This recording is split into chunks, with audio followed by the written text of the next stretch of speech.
नमस्ते, आप देख रहे हैं नवभारत टाइम्स ऑनलाइन और मैं हूं आपके साथ हिमांशु तिवारी। कोरोना महामारी के बीच ऐसे सैकड़ों उदाहरण हैं जिनकी आर्थिक स्थिति बहुत बुरी हो गई। कई लोगों का रोजगार छिन गया, कई लोगों का रोजगार छिना तो उन्हें बेघर होना पड़ा। तो इस तरह की ढेरों कहानियां हैं। उत्तराखंड से भी एक ऐसा ही मामला सामने आया।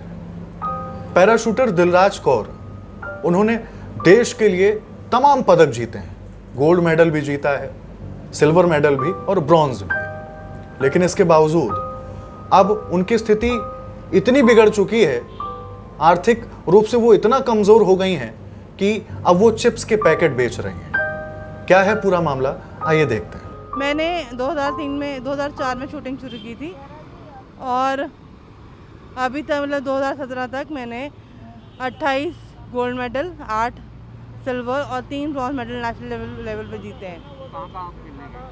जी, इंटरनेशनली मैंने वर्ल्ड गेम्स खेले, ताइवान में, बेंगलोर में भी वर्ल्ड गेम्स हुए थे, क्रोएशिया में वर्ल्ड कप हुआ था और 2018 में एक इंटरनेशनल पैरालंपिक कमेटी का एक कोर्स हुआ था जिसमें सिर्फ पूरे कंट्री से मेरा ही सिलेक्शन हुआ था।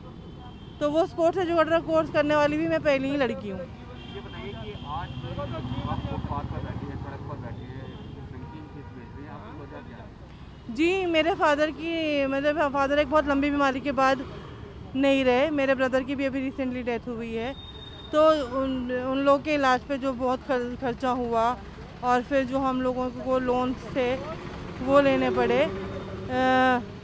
मैं और मेरी मम्मी किराए के घर पे रहते हैं। पापा की जो फैमिली पेंशन आती है वो रेंट में चल जाती है और जो बाकी थोड़े बहुत जो हमारी EMI हम दे रहे हैं वो देनी है। तो उसके बाद क्या होता है, महीने की 20 तारीख के बाद हम लोग के पास कुछ बचता नहीं। अब कुछ तो करना ही है सरकार से।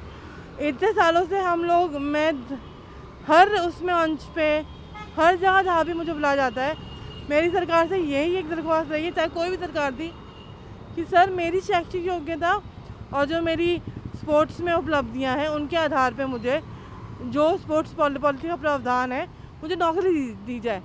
मगर मेरी किसी ने आज तक सुनी नहीं। मेरे साथ ऐसे हादसे हो गए कि मेरे हस्बैंड भी नहीं रहे, बहुत सारे हमारे साथ और भी क्राइसिस हुए। तो जो अच्छे थे घर से, हम परिवार से, ऐसी नौबत नहीं आनी थी। अब जो भी हमने ले रखा था, जिसको देना था, 7 साल बीमार रहे, तो वो अब नौबत ये आ गई है कि बहुत मुश्किल हो जाता है हमारे लिए। भले ही मैं खुद काम करती थी, मेरे भी बैक प्रॉब्लम हुई, मैं काम नहीं कर पा रही। जर्मनी से इसका सिलेक्शन हुआ था स्पोर्ट्स एजुकेटर है, जो कि यहाँ लोगों को पता नहीं स्पोर्ट्स एजुकेटर क्या होता है। तो स्पोर्ट्स एजुकेटर का मतलब कि इसको टॉप प्रायोरिटी पे नौकरी मिलनी चाहिए, उसमें कोई खेल नीति नहीं होती, उसमें सीधी नौकरी की बात आ जाती है। क्यों नहीं नौकरी दे रहे? ये तो आप लोग आवाज़ उठा रहे हैं तो लोगों के कान खुल रहे हैं, नहीं तो ऐसे लोगों को क्यों नहीं। और ये आज हम अपनी लड़ाई जरूर लड़ रहे हैं, साथ में औरों की भी लड़ाई है ना।